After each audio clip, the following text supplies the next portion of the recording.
Bueno, bienvenidos a todos. Muy buenas tardes para quienes están llegando. Ya tenemos aproximadamente 500 personas aquí conectadas, tanto en Webex como en YouTube. Entonces, a todos bienvenidos. Nos alegra tenerlos por aquí de nuevo. Y bueno, ya estamos listos entonces para arrancar nuestra segunda sesión del entrenamiento en logística para comercio electrónico. Nuestra invitada del entrenamiento, Andrea Devia, bienvenida como siempre. Y además hoy tenemos un invitado súper especial que es Arnulfo Villalba. Y ahorita vamos a conocerlo un poquito más. Entonces, pues, a todos bienvenidos y ya estamos listos para arrancar. Andrea, buenas tardes y bienvenida. Ya tienes el espacio para ti. Hola, buenas tardes para todos nuevamente.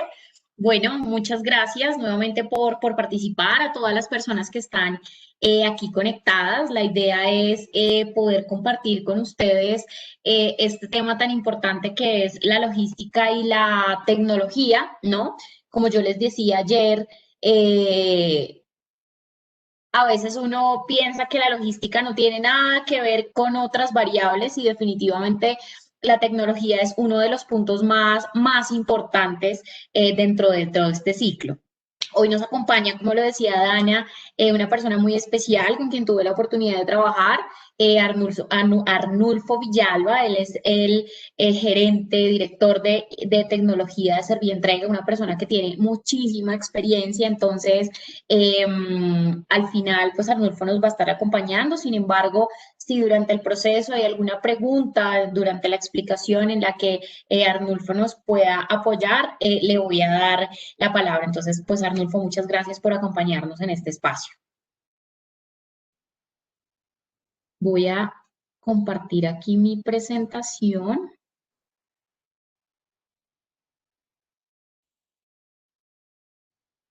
Dana, ¿me confirmas, por favor, cuando la estén viendo?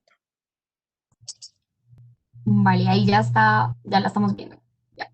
Listo, perfecto. Bueno, entonces vamos a arrancar. Entonces, vamos a hablar frente a la logística y la tecnología y vamos a estar enfocados en tres puntos específicos. El primer punto es plataformas de venta. Aquí no voy a profundizar tanto porque creo que hay otros espacios de expertos que conocen mucho más del tema. Sin embargo, voy a mencionar, digamos, las diferentes formas a través de las cuales se pueden comercializar productos a través de comercio electrónico y cómo la logística puede cambiar de acuerdo al modelo de venta que escojamos.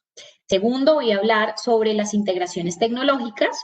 Y tercero, la importancia de las comunicaciones con nuestros clientes a través de la tecnología. Entonces, empecemos con lo que tiene que ver con las plataformas de venta o modelos de negocio, digamos, que se alinean de alguna forma con las plataformas de venta. Actualmente, y voy a hablar como de las principales formas de comercialización a través de comercio electrónico, es primero, a través del modelo marketplace; segundo, a través de un modelo de una tienda propia; y tercero, a través de redes sociales. No necesariamente o estoy solo en una o no necesariamente tengo que estar en todas. Esto es una decisión de modelo de negocio, de qué quiere el comercio, de cuál de estos tres opciones de comercialización le favorece más. Y si le favorecen los tres, pues maravilloso. Y si solamente le favorece uno, pues también es un tema de estrategia y de saber hacia dónde quiere uno enfocar su negocio. El marketplace es un modelo en el cual una empresa pone toda la infraestructura tecnológica y muchas veces logística para apoyar a comercios a que vendan sus productos. Yo comparo esto con el mundo físico. Esto es como, por ejemplo, en el mundo físico, un Falabella que pone toda su infraestructura, sus tiendas, el personal que atiende, la publicidad, pone absolutamente toda esa infraestructura y le permite a proveedores que pongan sus productos físicos dentro de esa tienda. Y obviamente cuando alguien compra ese producto dentro de Falabella, pues lo que va a pasar es que Falabella se queda con una parte del valor de ese producto, esa es su ganancia, y el resto se lo entrega al proveedor. De igual forma funciona en el mundo digital. ¿Sí? Hoy el modelo marketplace ha crecido mucho, entonces hay empresas también en el mundo virtual. Está Falabella, está Dafiti, está Linio, que tienen el modelo Marketplace, y ellos lo que hacen es poner su plataforma, su infraestructura tecnológica, para que las empresas cuelguen sus productos en esas plataformas, y pues todo el tráfico, todo el push que ellos hacen para vender, pues favorezca a esos proveedores para que puedan comercializar sus productos a través de la página. Normalmente, pues aquí estos marketplaces son muy robustos a nivel tecnológico y le ofrecen a estos vendedores o sellers que se conocen en el mercado, le ofrecen a estos sellers una plataforma a través de las cuales el seller sube sus productos, actualiza sus inventarios, si se realiza alguna venta, pues el seller va a ver en ese sistema qué producto se vendió, y esto normalmente también estos grandes marketplaces pues tienen negociaciones con empresas de logística. ¿Sí? Entonces pueden tener negociaciones con Servientrega, con Exe, con Interrapidísimo, y entonces lo que hace es que cuando un producto se vende, por ejemplo, por Falabella, simplemente al seller le llega la información y le dice, mira, vendimos este par de zapatos, por favor, hoy en la tarde o mañana en la tarde va a pasar la empresa transportadora a recogerte, este es el número de guía que debes generar, por favor, simplemente alista tu paquete, pega la guía y la empresa transportadora pasa a recogerte. Más o menos así funciona el modelo marketplace, y ahí detrás de eso hay muchos temas de tecnología, hay integración del marketplace, está integrado con quién, con el seller, pero el marketplace también está integrado con la transportadora, y ese marketplace hace que la transportadora y el seller se puedan hablar. Entonces, ese es como la primera información frente a cómo funcionan los marketplaces. Ustedes pueden entrar, por ejemplo, a las páginas de Dafiti, de Linio, de Falabella, y normalmente ahí encuentran todas las políticas que tienen estas empresas, les dicen cuáles son normalmente el margen depende a veces del tipo de producto que se maneja, les dicen cómo son las políticas de logística. Bueno, ahí en cada página de estos, hay muchos más, realmente les estoy mencionando los que se me vienen en este momento a la cabeza, pero así funciona el modelo marketplace. Está el modelo de la tienda, que pues es donde nosotros decimos, bueno, listo, yo voy a hacer mi tienda, yo voy a tener mi tienda, o sea, la tienda Zapatos Andrea Devia, y la gente va a entrar a mi tienda y yo solamente voy a vender mis productos, no voy a compartir espacio con nadie más. Amazon es un marketplace, sí. Estoy viendo algunas preguntitas que alcanzo a ver. Sí, Amazon es el mayor ejemplo de marketplace, no lo mencioné, estaba mirándolo aquí en Colombia, pero a nivel internacional, Alibaba es un marketplace, entonces esos son ejemplos importantes de este modelo. Frente a la tienda propia es alguien que quiere pues montar su tienda con su infraestructura tecnológica, asume todo digamos, lo que implica tener la página, que no es solamente pues tenerla, sino es estar alimentando la información, es todo el tema de publicidad, bueno, es muchas cosas lo que implica uno tener su tienda propia. Y esta tienda propia, digamos que hay dos grandes formas de hacerla. Una, un desarrollador que le haga a uno su página personalizada, como uno la quiere, con sus diseños, mejor dicho, pues súper diseñada a la necesidad del comercio. Y hay otras plataformas que son más como, están como prediseñadas, tienen como un prediseño y son mucho más fáciles de diseñar, tienen como unas plantillas para que la construcción sea mucho más sencilla, no es como empezar de ceros, sino que como que entregan unas plantillas y una estructura básica, y obviamente se necesitan desarrolladores que conozcan el lenguaje de estas plataformas para que le organicen a uno la página como uno la quiere tener. Ejemplos, Magento, Shopify, WooCommerce, estos son como plataformas prediseñadas a las que muchos emprendedores empiezan a trabajar con estas plataformas. Eh, y finalmente, pues viene el tema de redes sociales, que las redes sociales sí es un tema de venta, digamos, a través pues, de Instagram, de Facebook, y utilizamos estos medios para comercializar, y normalmente ahí uno no tiene integraciones tecnológicas con nadie, simplemente lo que vende lo controla y pues organiza sus despachos con las transportadoras de forma manual, hace sus guías, digamos, de forma, no necesariamente manual en la plataforma de la transportadora, pero normalmente no hay integraciones digitales con estas redes sociales dentro de lo que conozco hasta ahora. Entonces, eso frente a la plataforma de venta que pueden utilizar los comercios para empezar a comercializar sus productos. Como les decía, no necesariamente ni es bueno ni es malo, depende del modelo de negocio de cada comercio. Listo. Eso con respecto a las plataformas.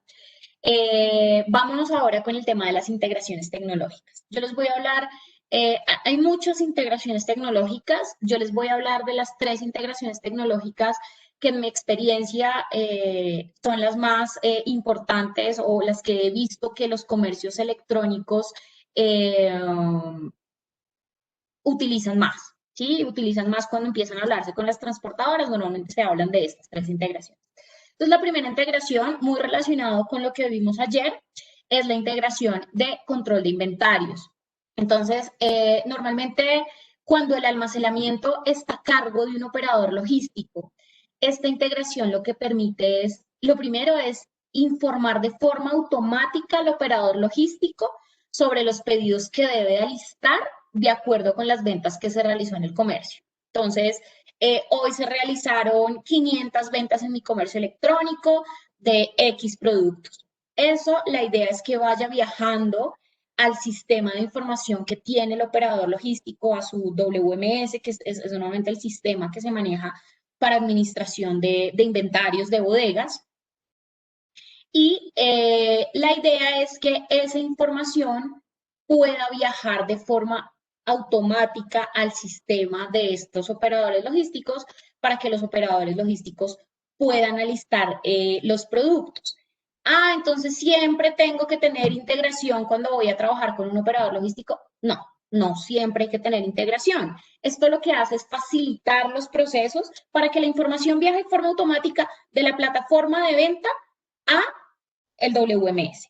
Pero si los volúmenes que se van a manejar no son tan altos, si la inversión de la integración es muy alta para el comercio, pues simplemente muchas veces entre el operador logístico y el comercio se definen unos procedimientos y unos cortes en los cuales y unos canales de comunicación a través de los cuales el comercio le informa al operador logístico, mire, estos son mis pedidos, esto es lo que tiene que alistarme hoy. Pero es importante que ustedes conozcan que también hay integraciones que lo que hacen siempre, una integración tecnológica siempre lo que hace es buscar cómo facilitar los procesos. ¿Listo? Entonces, eso es, para eso sirve una integración de inventarios. Lo segundo es que la idea es que el operador logístico también pueda retroalimentar al sistema del comercio electrónico y decirle cómo están los inventarios.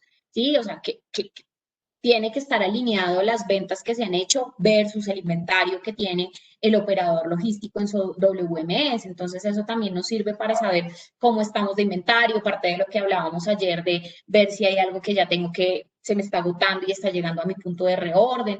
Entonces, es una información de ida y vuelta. ¿Qué nos ayuda esto? Pues primero, lo que les decía también ayer, minimizar el riesgo de hacer ventas y no contar con los productos, que pasa muchísimo, muchísimo. Segundo, tener un mayor control de los inventarios y de esta forma poder activar procesos de recompra o de producción de una forma efectiva. Y tercero, menos reprocesos logísticos. O sea, no es lo mismo uno tener que descargar un Excel, escribir un correo, mandarle el correo a alguien para que ese alguien lo revise. De pronto se le olvidó leer el correo a esa persona, entonces no me hizo el despacho de los envíos. Pero las integraciones no necesariamente son obligatorias. ¿Sí? No es algo obligatorio. Segundo, nos vamos ahora con otra integración, digamos que es bastante importante, y es la integración para la generación de las guías, ¿sí? Las guías son esos sticker, papel que normalmente vemos que van acompañando nuestro producto. Son ese documento que acompaña el producto y que tiene la información relevante para que ese producto pueda ser entregado correctamente por la empresa logística. Entonces, normalmente la guía tiene todos los datos de remitente, dirección, teléfono, nombre del destinatario, el valor del producto. Bueno, entonces esta integración lo que hace es que en el momento en que alguien ingresa a comprar en la página del comercio, pues registra sus datos. Entonces, mis datos, Andrea Devia, vivo en tal parte, mi teléfono. Y aquí yo voy a dar una recomendación muy, muy, muy importante, y es que miren que uno pensaría que esto no pasa, ¿no? Pero a veces la gente pone la dirección mal cuando está haciendo una compra de comercio electrónico. O sea, se le olvida poner el apartamento, se le olvida poner la torre, no revisa y no pone la palabra sur, por ejemplo, ¿sí? O se le olvida poner la letra A. Mi recomendación es que seamos esa parte donde la gente va a poner sus datos, sobre todo los datos de la dirección, de alguna forma le hagamos un recordatorio, algo para que la gente sepa la importancia de poner su dirección de forma correcta. Y lo segundo, la importancia de poner el teléfono. El teléfono es una herramienta muy importante para las empresas de comercio electrónico, para las empresas de logística, porque digamos que si no se logra hacer la entrega, si algo sucede, pues está la oportunidad de contactarse con el destinatario y decirle, mire, estoy aquí, pero de pronto no tengo el apartamento, me falta la torre, señora, ayúdeme por favor para poder hacer la entrega. Entonces, la recomendación sí es que en las plataformas miremos realmente que esos campos de dirección y teléfono sean muy claros para el cliente, que les demos tipsitos, recuerda poner tu apartamento, recuerda poner tu torre, toda la información que nos des es importante. Entonces, ahí les voto ese punto para que lo tengan en cuenta. Entonces, una vez la persona entra y registra todos sus datos, esa información va viajando de forma automática a la empresa de mensajería, a la empresa courier. Y la empresa de mensajería lo que va haciendo es decir, ok, listo, con estos datos, mire, la guía que va a amparar ese envío, señor comercio electrónico, es esta guía. Las guías normalmente tienen un número único de identificación, y con ese número único de identificación es que tanto el comercio como el cliente pueden saber dónde está su paquete. Entran a la página de, puede ser del comercio, o si tienen integración con la empresa de logística, o entran a la página de logística y con ese numerito simplemente pues ya pueden hacer el rastreo de su envío. Entonces, la empresa de logística lo que hace es decirle al comercio, mire señor comercio, este es el número de guía y este es la guía físicamente. Le manda un PDF, o sí, le manda normalmente un PDF, esto hay muchas formas, pero le manda un PDF por integración para que el comercio no tenga que volver a descargar esa información, subirla, generar las guías de forma manual, sino que de forma automática, en el momento en que él va a hacer la impresión y alistamiento de sus pedidos, simplemente ya tiene en su sistema todas las guías de todas las ventas que generó en el día, y simplemente va imprimiendo, pegando, imprimiendo, pegando, imprimiendo, pegando. Entonces, esto es un proceso que también lo que hace es mejorar los tiempos, hacer el proceso más fácil, y acabó el video. Entonces, Andrea, siempre hay que tener integración cuando voy a trabajar con un operador logístico, con una empresa de mensajería. No, las integraciones no son obligatorias. A las empresas normalmente de mensajería para clientes que no tienen integración, tienen plataformas web que le permiten a los comercios generar sus guías, subiendo simplemente un archivo en Excel, un archivo plano con la data de la venta, y simplemente con hacer ese cargue, ya la información, digamos, pueden generar sus guías y queda todo el registro en la información, en la plataforma del operador logístico. Entonces, para que de pronto no se vayan a asustar de que siempre me toca hacer integraciones, no siempre. Pero pues sí nos ayuda a facilitar algunos procesos, pero depende, digamos, del costo-beneficio, ¿no? Esto en cuanto a integración de guías. No sé, Dana, si quieres hacemos un break acá y hacemos, si tienen algunas preguntas frente a lo que he explicado. Bueno, perfecto, sí, realmente hay ya bastantes preguntas, entonces vamos a dar un tiempito para responder. Nos dice Luisa, ¿qué operadores ofrecen el servicio de envío internacional? Si estamos hablando de envío internacional, como charlamos ayer de Courier Internacional, está DHL, FedEx, también entrega internacional, 472. Bueno, esas son las que se me vienen ahorita a la cabeza, son las principales que tengo en mi cabeza. Listo, perfecto. Bueno, aquí nos preguntan, María Alejandra, ¿qué pasa si se pierde un paquete? ¿Quién responde? ¿La empresa o la empresa de envíos? Eso depende, eso depende, digamos, de la investigación y de cómo se haya perdido el paquete.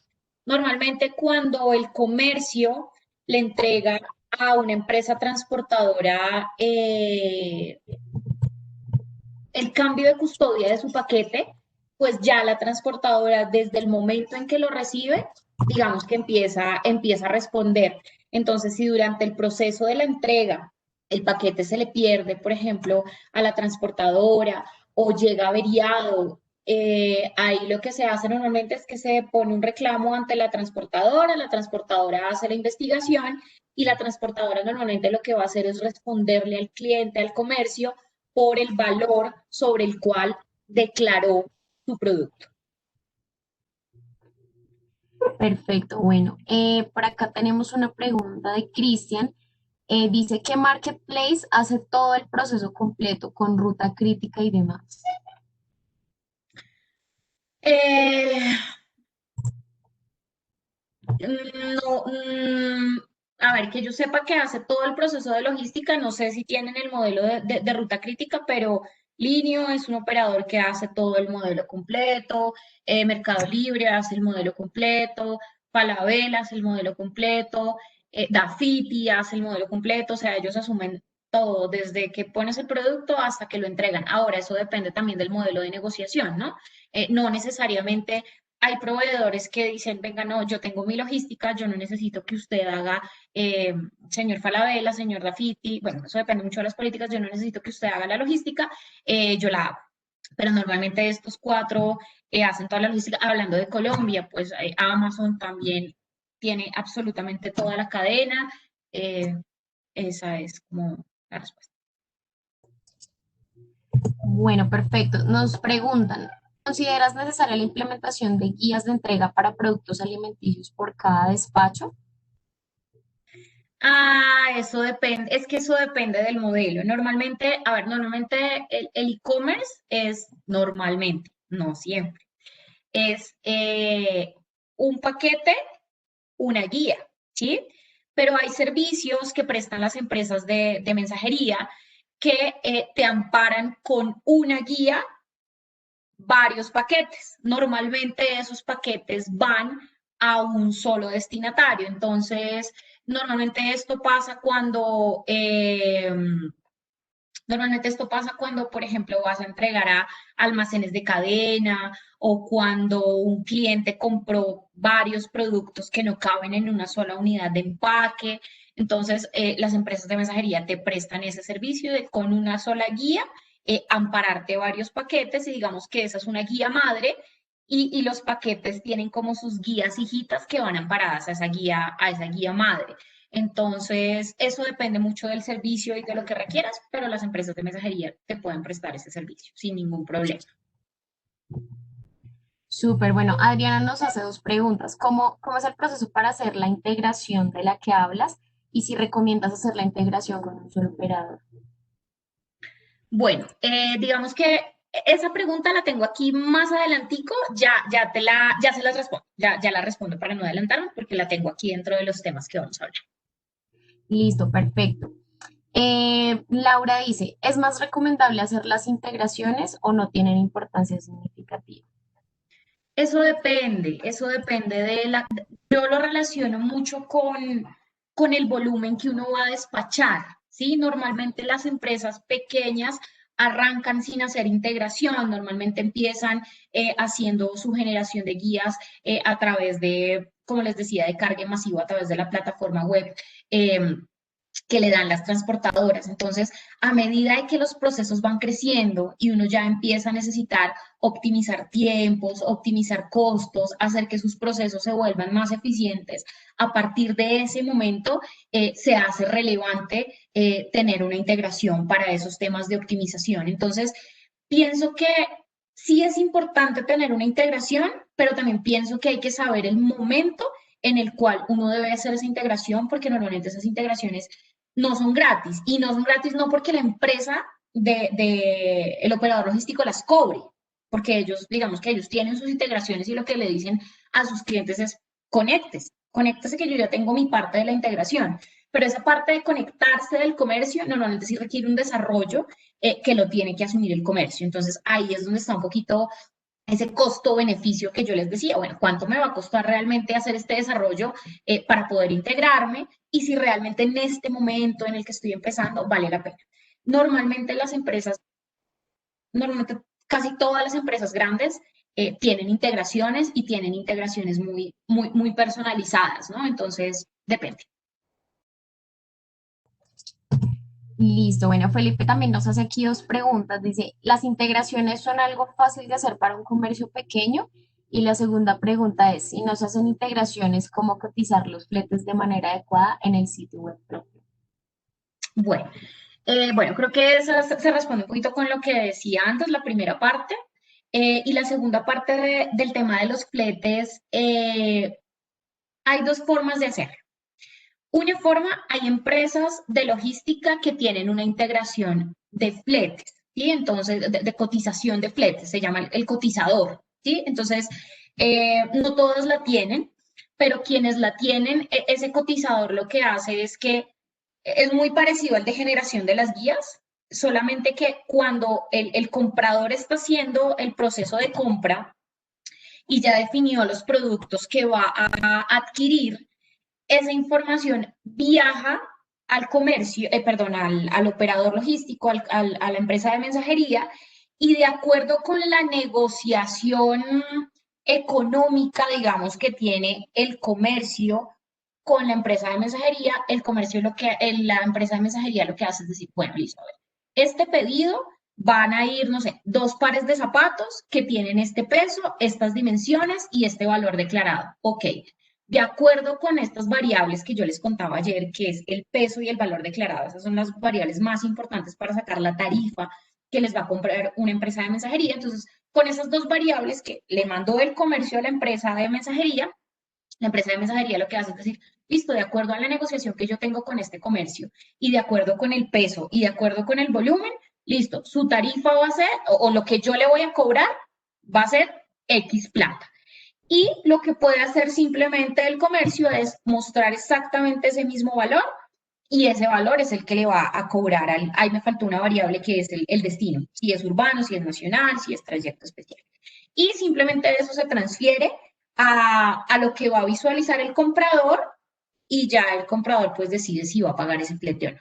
Y lo otro que yo les decía es que hay unas empresas que simplemente no se complican haciendo eso, porque eso es un poquito eh, para mí, y de pronto Arnulfo ahorita me lo dirá, para mí esa es una de las integraciones eh, más complejas de hacer por los diferentes tipos de tamaños, los diferentes empaques, los diferentes embalajes, esa ubicación a veces se ve un poquito complicada. Simplemente lo que hacen es definir unas tarifas fijas. Definen de 1 a 3, si mis productos son pequeños, definen un rango. Mire, de todo lo que sea de 1 a 5 kilos se va a cobrar urbano 10.000 pesos o definen simplemente una tarifa fija.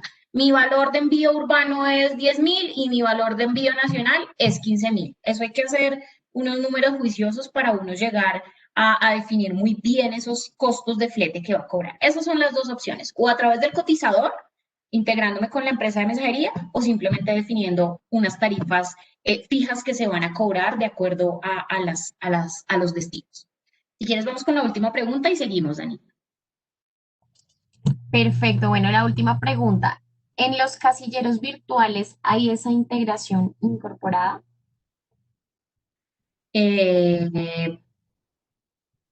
en los que yo conozco, no, pero le podemos preguntar ahorita más adelantico al final a Nulfo a ver si de pronto él tiene experiencia, al final le transmitimos esa pregunta, ¿vale? Vale, No perfecto. te conozco, no, Entonces, pero puedo estar desactualizada en temas de casilleros virtuales. dale, no te preocupes. Entonces, si quieres, continuamos. Yo aquí estoy Listo, igual guardando todas las preguntas para que no se bien, nos... listo, sigamos. Bueno, esto es con respecto a las integraciones de las guías. Ahora vamos a hablar sobre una integración importante que es la información o la integración de trazabilidad. Y la trazabilidad es eso que le permite tanto al comprador como al vendedor saber dónde está su paquete, saber si su paquete está en la bodega de origen, si está en camino a ser entregado, si ya fue entregado. Eh, Aquí hay plataformas, por ejemplo, pues nos hemos acostumbrado mucho a que Rappi y a que mensajeros urbanos nos muestren dónde va el muñequito. Pues, por ejemplo, empresas como Servientrega ya implementó también esa metodología para que en algunas ciudades del país, cuando uno entra a ver la trazabilidad, pueda ver en el mapa dónde va el carro haciendo su entrega. Entonces, digamos que esa trazabilidad lo que nos permite es eso, es informarle primero a nuestros clientes dónde va su envío, pero también nosotros saber dónde va nuestra venta, si el producto ya lo entregamos, si el producto no se pudo entregar y por qué no se pudo entregar, cuál fue la causa por la cual yo no entregué ese producto. Entonces, normalmente lo que hace esta integración es que una vez ya han empezado, ya le entrega, digamos, el comercio electrónico el producto a la empresa de mensajería, lo que empieza a pasar ahí es que empiezan los movimientos logísticos o los estados logísticos y empiezan a reportarse ciertos estados. Entonces, ok, lo recibí en la bodega, está en la bodega de Bogotá y sale para la bodega de Medellín, entregado o se hizo un intento de entrega el día de hoy y no pudimos entregarlo porque la persona no estaba. Entonces, el sistema empieza a entregarle toda esa información, digamos, al comercio. Obviamente eso se estandariza cuáles estados quiero que me muestre, porque una empresa de logística puede tener de un punto A a un punto B, no sé, unos 15 estados a nivel interno, pero pues uno de pronto como comercio y también uno como cliente, pues uno simplemente quiere saber 3, 4 estados importantes. Entonces también uno llega a acuerdos de cuáles estados quiero que me reporte y con esa información, pues el comercio hace dos cosas. Una, pues primero lo ve en sus sistemas internos y empieza a saber cómo está el estatus de sus pedidos. Entonces, a través de sus sistemas internos empieza a sacar sus informes y decir, ok, listo, de 100 envíos que le entregué a esta empresa de mensajería, oiga, 80 ya están entregados, 10 están en camino y están en camino hace 5 días. Venga, ¿qué pasó con esto, señora empresa de mensajería? ¿Qué pasó con esto? Porque estos pedidos no se han entregado. O, por ejemplo, si el cliente llama a hacer una reclamación, porque el cliente normalmente no va a llamar a la empresa de mensajería, sino que llama a la empresa de comercio, pues es muy importante que uno como comercio pueda de primera mano saber en dónde está su pedido y poder darle una pronta respuesta a su cliente. Entonces, esa integración lo que permite es eso, que uno como comercio esté enterado. Y si uno quiere habilitar desde su plataforma que las personas puedan entrar a consultar a través del número de pedido con el que uno hizo la venta, que quieran entrar a la página de uno como comercio y no mandarlo a la empresa de mensajería, pues también puede hacer eso. Y no solamente puede hacer que la persona venga a consultarme, sino que con esa integración que tiene con el comercio también puede programar, por ejemplo, perdón, con la empresa de mensajería, puede coordinar, por ejemplo, mandar la información a través de WhatsApp, mandar la información a través de un correo electrónico, de mensajes de texto, de tantos canales que vamos a profundizar un poquito eh, más de eso a continuación. Entonces, aquí realmente los beneficios de tener esta integración es poder tener en tiempo real el estado de los envíos, digamos, en la plataforma interna del comercio electrónico y tener muchísimo más control del proceso logístico. ¿Mm? Pero por otro lado, hay un tema muy importante y es mejorarle la experiencia del cliente, ¿no? Al habilitarle esa consulta de saber dónde está su envío de forma un poco más proactiva, o sea, poder estar diciéndole, o haciéndole esos toques importantes en el sentido de no estar contándole cada 5 minutos, tu envío de un paso, tu envío de otro paso. No, al cliente realmente lo que le interesa es saber si me lo van, que por ejemplo hoy va a llegar, si tiene un cobro, decirle, oiga, hoy le voy a ir a llevar su producto y me tiene que pagar tanto dinero, o si no lo pude entregar, decirle por qué no se lo pude entregar. Entonces, es como ser un poquito más proactivo y estas integraciones muchas veces nos permiten ser más proactivos y poder pues tener informados a nuestros clientes sobre el estado de su paquete, que al final uno puede hacer muchos esfuerzos a nivel comercial, muchos esfuerzos a nivel de mercadeo, pero si el producto al final no le llega al cliente, ninguno de los esfuerzos que se hicieron valieron la pena, realmente. Nada valió la pena si el cliente al final no recibe su producto y no tiene una buena experiencia. Ahora sí, respondo la pregunta que me hacían ahorita y es cómo integrarse con las empresas de logística. Entonces, digamos que normalmente para uno integrarse con una empresa de logística, digamos que tiene que tener un contrato o un acuerdo comercial. No aplica tanto para la persona que va hoy a un punto de venta a llevar 3 envíos, que es lo que conocemos como el canal retail. Digamos que normalmente cuando uno está hablando de canal retail, no se manejan esas integraciones, se maneja más ya cuando el comercio es un cliente corporativo que tiene una cuenta abierta con las empresas de mensajería. Entonces, normalmente cuando ya está, ya empezó o ya se tiene el convenio, lo que se empieza a hacer ahí es que la parte técnica de de la empresa de mensajería se reúne con la parte técnica del comercio, empiezan a revisar toda esa documentación que soporta la integración, bueno, como qué integración quiere, qué necesita. Ah, bueno, quiero la integración entonces de generación de guías y quiero la integración de trazabilidad. Listo, mira, nuestra integración funciona así y le presentan toda la documentación técnica y ahí entre ingenieros se empiezan a entender en su idioma y en su idioma de sus lenguajes. Y normalmente las integraciones que manejan las empresas de mensajería son estándar. Como yo les decía, una integración es como que dos partes se van a conectar y para conectarse la empresa de mensajería ya tiene su parte y simplemente le dice al comercio, si usted quiere conectarse, haga estos ajustes y ahí hacemos match. ¿Sí? Entonces, normalmente empieza así, se empiezan a hacer esas reuniones técnicas, el comercio empieza a hacer los desarrollos que deba hacer, ¿cierto? Y posteriormente se empiezan a hacer las pruebas, o sea, hacen varias pruebas hasta que pues la conexión queda funcionando perfectamente. ¿Cuánto tiempo puede durar la integración? Eso depende. Eso depende de la velocidad de la empresa de mensajería, eso depende de la empresa del comercio, es muy variable, pero una integración puede demorar desde 15 días hasta, no sé, un mes, 2 meses, 3 meses, eso digamos, depende. Listo. Como les decía, normalmente las integraciones requieren una inversión por parte del comercio, pues para hacer los desarrollos en su plataforma. Entonces, como también reitero, hay que definir cuál es el momento exacto para poder hacer esa integración. Hay un tema que Arnulfo nos va a contar más adelante y es los plugins. Arnulfo, yo no soy tan experta en eso, Arnulfo sé que sí nos puede contar un poquito, y son como,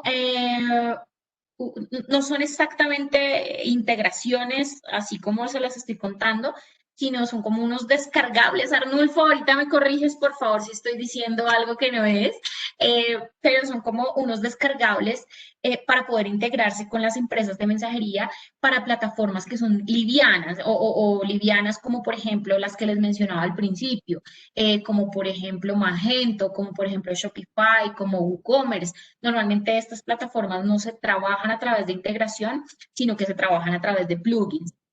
Servientrega tiene algunos plugins ya desarrollados, entonces Arnulfo ahorita nos va a contar un poquito más de este tema para que profundicemos en las integraciones en relación a, a estas plataformas que son un poquito más livianas. Y bueno, finalmente hay un tema de comunicación con el cliente, digamos que ahorita con tantos canales de contacto, pues uno tiene primero que antes de empezar a mandarle al cliente correos, WhatsApp, mensajes de texto, yo siempre recomiendo que analicemos realmente qué es lo importante, qué es lo que debemos comunicarle al cliente, cuál es la información que realmente es relevante para el cliente, utilizar el canal apropiado para informar eso, digamos que uno debe entender cuál es la tasa de apertura o de lectura de acuerdo al canal. Eh, un correo electrónico no se lee de la misma o con la misma celeridad que uno puede leer un mensaje de texto en WhatsApp. Un mensaje de texto fácilmente, aunque pensemos que está pasado de moda, puede tener casi que un 90% de apertura, o sea, de 100 mensajes de texto que enviamos, 90 mensajes de texto son leídos y sobre todo si me está trayendo información que para mí como cliente es relevante, obviamente ahora con WhatsApp pues es muchísimo más eficiente y digamos que los correos electrónicos también son un canal. No tengo aquí, digamos, la tasa de apertura de los correos electrónicos, pero es importante conocer bien cuál es el canal y cuál es la información que quiero compartir con mis clientes a través de esos canales. Tercero, saber si mi comunicación va a ser de una sola vía o va a ser de doble vía, porque a veces uno simplemente manda un mensaje, pero uno no, pues no está esperando ninguna respuesta, simplemente le estoy diciendo al cliente, mire señor cliente, su envío fue entregado el día de hoy. Ya, el cliente queda tranquilo. Pero hay comunicaciones de doble vía, como por ejemplo, señor cliente, intentamos hacer la entrega el día de hoy, pero no pudimos hacerla porque su dirección es incorrecta. Por favor, a vuelta de este WhatsApp, de este mensaje, de esto X canal, por favor, infórmenos la dirección correcta para poder hacer un nuevo intento de entrega. Entonces, eso es de doble vía y eso es digamos, importante pintar el proceso y tener claramente quién va a recibir esa respuesta, cómo se va a procesar, sobre todo cuando es un tema de doble vía, hay que tener eso muy claro. Y pues con el tema de los chatbots que han estado como en este tiempo como tan, han tomado tanta fuerza, es importante mirar si se pueden implementar, para qué tipos de temas se pueden implementar, y en eso pues va a profundizar un poquito más Arnulfo, que es experto en esto. Bueno, yo creo que aquí demos unas últimas preguntas, Danita, y le damos espacio a Arnulfo. Ya les voy a contar qué es el chatbot. Ya Arnulfo nos va a profundizar muchísimo más en eso que veo que están preguntando ahí. Ya Arnulfo es súper experto en el tema y nos va a contar. Entonces, demos espacio a unas preguntas y arrancamos con Arnulfo, que tiene muchísimo conocimiento en esto. Bueno, Andrea, perfecto. Entonces, vamos a abrir un espacio para todas las preguntas que hay. He tratado de resumir como algunas que son como similares. Entonces, por ejemplo, aquí nos pregunta Jenny, ¿qué estrategias se implementan con los mensajeros para la utilización de las plataformas para la trazabilidad? Pues de ellos depende mucho de la información a reportar a los clientes. Bueno, digamos que las empresas de mensajería y empresas como economía colaborativa, y cuando hablo de economía colaborativa estoy hablando de Rappi, estoy hablando de mensajeros urbanos, estoy hablando de Mueltap, han soportado sus operaciones de última milla de la distribución en terreno, soportadas en smartphone o no digamos smartphone, hablemos de dispositivos móviles, ¿sí? A través de los cuales los mensajeros en tiempo real puedan reportar la entrega, puedan reportar una devolución, puedan reportar geográficamente en dónde están, y eso es lo que permite que ustedes cuando entran a la página de Rappi, a la página de Servientrega, a la página de mensajeros urbanos, puedan ver cómo el muñequito, la moto se va moviendo porque precisamente estas personas están conectadas a través de un dispositivo móvil. Entonces, las empresas han invertido bastante en, primero, en tener estas aplicaciones que permitan reportar entregas y también reportar recolecciones y pues obviamente en dotar o hacer que sus mensajeros o sus colaboradores o aliados cuenten con una herramienta idónea para poder hacer estos reportes en tiempo real. No es posible en todas partes, o sea, esto normalmente hay lugares donde de pronto hay ciudades, hay destinos donde pues definitivamente no se cuenta con la infraestructura pues para que la gente pueda reportar en línea, pero por lo menos en muchas ciudades principales pues la gran mayoría ya de los mensajeros cuentan con estas herramientas. Y en otras ciudades, pues toca esperar a veces a que el mensajero retorne al nodo para que informe que se entregó, que se devolvió, y pues a veces eso hace que haya una demora entre la realidad y el momento en que se reporta la entrega o la devolución. Bueno, a través de YouTube nos preguntan, ¿cuáles son las transportadoras con mejor plataforma para tomar los pedidos de un e-commerce y gestionar las guías en Colombia? No, yo pienso que realmente todas o sea, cada empresa tiene su infraestructura y ha hecho un esfuerzo muy importante, digamos, para fortalecerse en temas de integraciones. Para mí, el escoger a la empresa con la que uno va a trabajar tiene que tener muchas variables, no solamente un tema de tecnología, tiene que tener un tema de servicio, tiene que tener un tema de cobertura, tiene que verse si los servicios que presta esa empresa se alinean a mis necesidades, porque puede ser una empresa maravillosa, pero yo voy a mover colchones y pues la empresa no mueve colchones, entonces está muy alineado con lo que veíamos ayer, las características de mi producto, a dónde quiero llegar, entonces yo creo que todas las empresas han hecho un esfuerzo muy importante y no me atrevo a decir cuál es la mejor porque todas tienen sus pros y todas tienen sus contras, entonces uno tiene que escoger de acuerdo a lo que más se ajuste a las necesidades que tiene uno como cliente.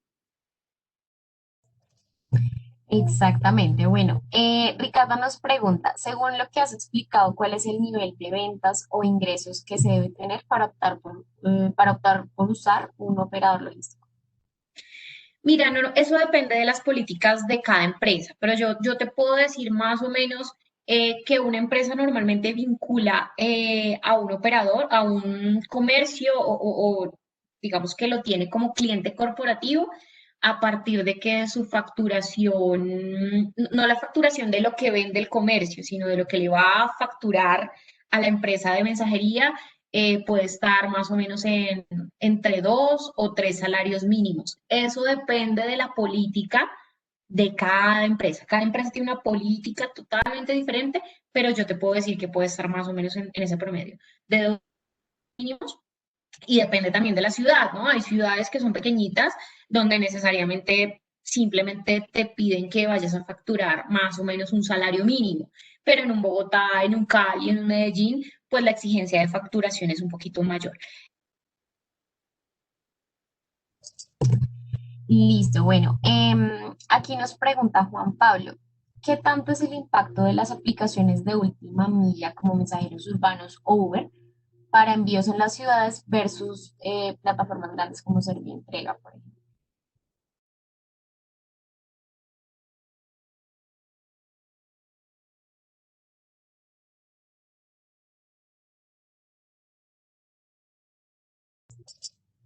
Andrea, ¿me escuchas?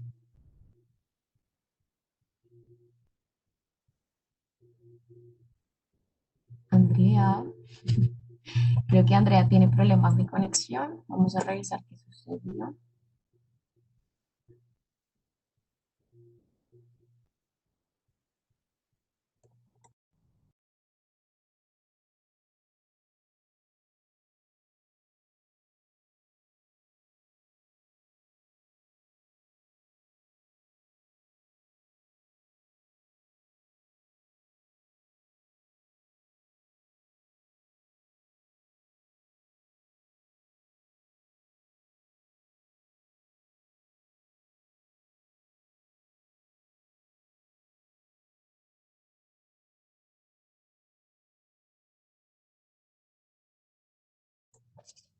Ya te vemos, Andrea. ¿Nos escuchas bien? Tienes, creo que... Algo pasó con mi internet, algo pasó con mi internet, pero ya. Ya Perfecto. volví, ya volví. Me asusté. No te Ya estaba aquí preocupes. con ya estaba con el plan B, aquí ya iba a poner el celular, pero bueno, afortunadamente no fue necesario. Entonces les estaba diciendo que igual, pues, si no iniciando, digamos que uno también puede trabajar a través de los puntos de venta que tienen las empresas. Ellos también tienen eh, algunos planes, digamos, para clientes fieles, hacen algunos descuentos cuando son clientes recurrentes. Entonces también uno puede llegar a algunas negociaciones ahí sin necesidad de ser cliente corporativo, pero no al nivel de integración, digo a nivel financiero. ¿Listo? Listo. Bueno, no sé qué más, qué espacio podemos dar para otras preguntas. No sé. ¿Quieres sacamos la última y ya le damos espacio a Arnulfo, que es muy interesante que lo escuchemos? Listo, súper. No sé si tú alcanzaste a escuchar la última pregunta que hice sobre el impacto de las aplicaciones de última milla, como mensajeros urbanos o Uber para envíos en las ciudades versus plataformas grandes como Servientrega, por ejemplo.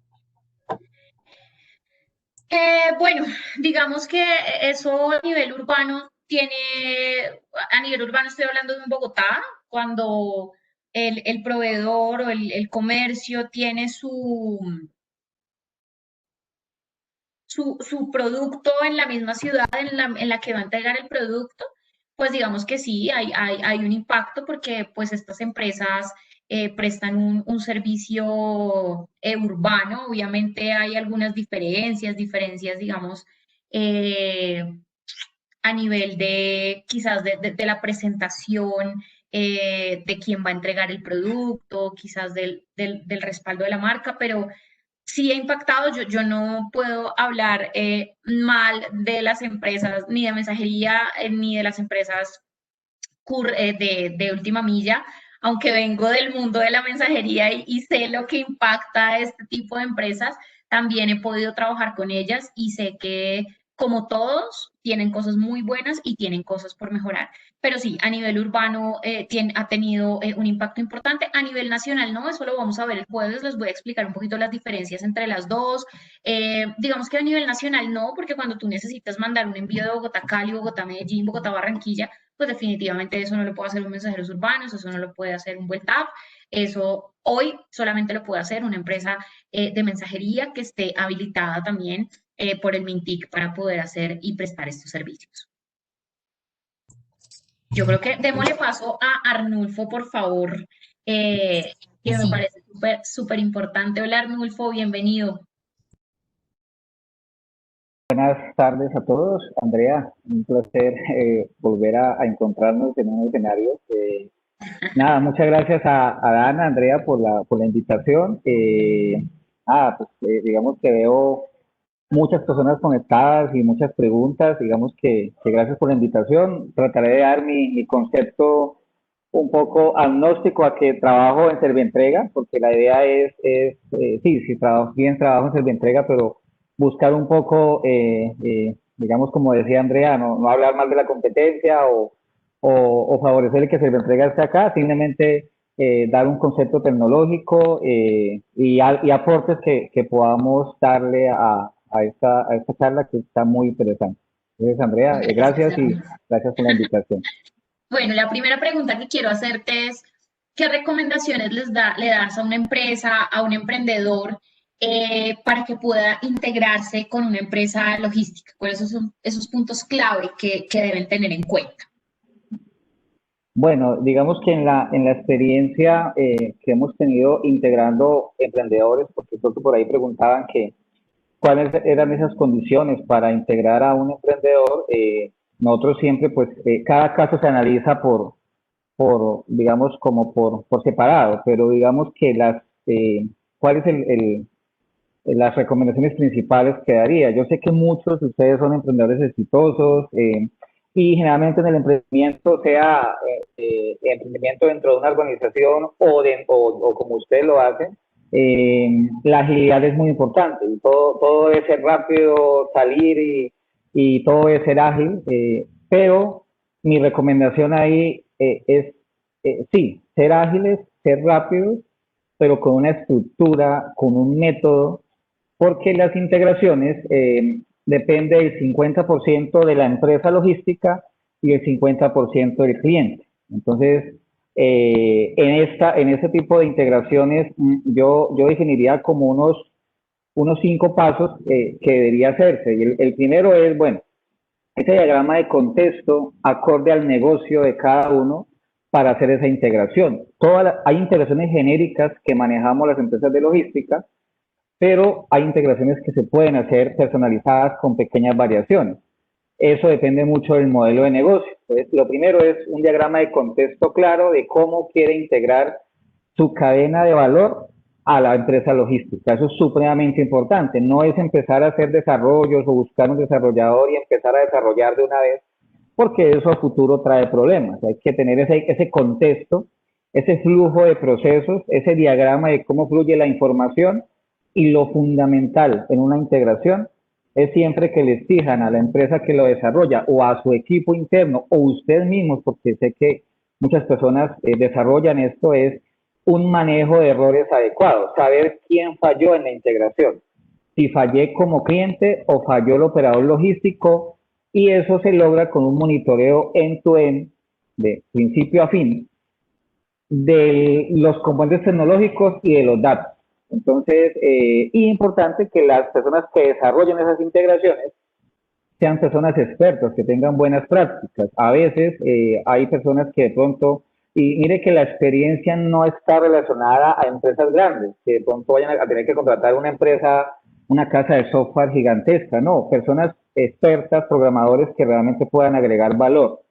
Entonces, yo creo que esa sería como mi recomendación a una integración logística, con una empresa logística. Se trata de lograr definir muy bien el proceso, el procedimiento, porque a veces nos centramos solo en programar. Vamos a programar y vamos a programar y después eso no lo entiende nadie. Y cuiden un consejo ahí, cuiden el código fuente de sus integraciones. Es el activo, si ustedes tienen una plataforma que le han hecho, la han construido, o una plataforma open source o una plataforma paga, lo más valioso es la integración, el código fuente, los procedimientos. ¿Para qué? Para que cualquier persona pueda seguir dándole mantenimiento, siga creciendo esa integración, siga automatizando.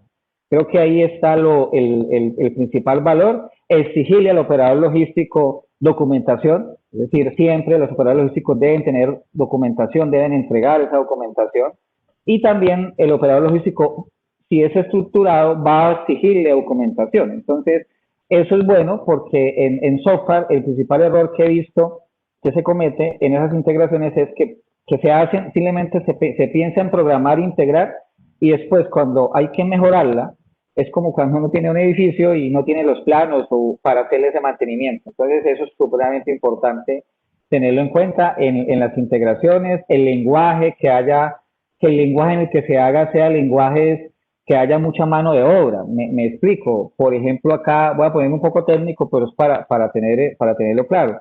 Por ejemplo, hacer integraciones en PHP, en Java, en .NET, que son lenguajes que hay mucha mano de obra, no solo en Colombia, sino en América Latina, en varios países, porque si a veces se hacen integraciones en lenguajes muy raros, que no hay mano de obra, y que el ingeniero que lo hizo después que hace la integración, y no estoy hablando mal de los ingenieros, más faltaría, después ellos mismos empiezan a cobrar algo adicional por esas integraciones, cuando realmente eso no debería ser así.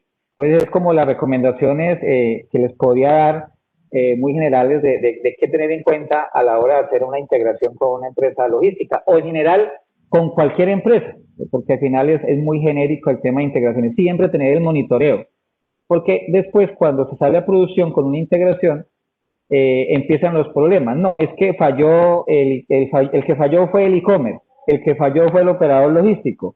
Entonces, cuando hay esos logs y está bien desarrollado, hay como decir, no, mire, señor operador logístico, usted es el error. no, señor e-commerce, usted fue el del error. Y eso es prácticamente lo que le recomendaría en esa parte a todos.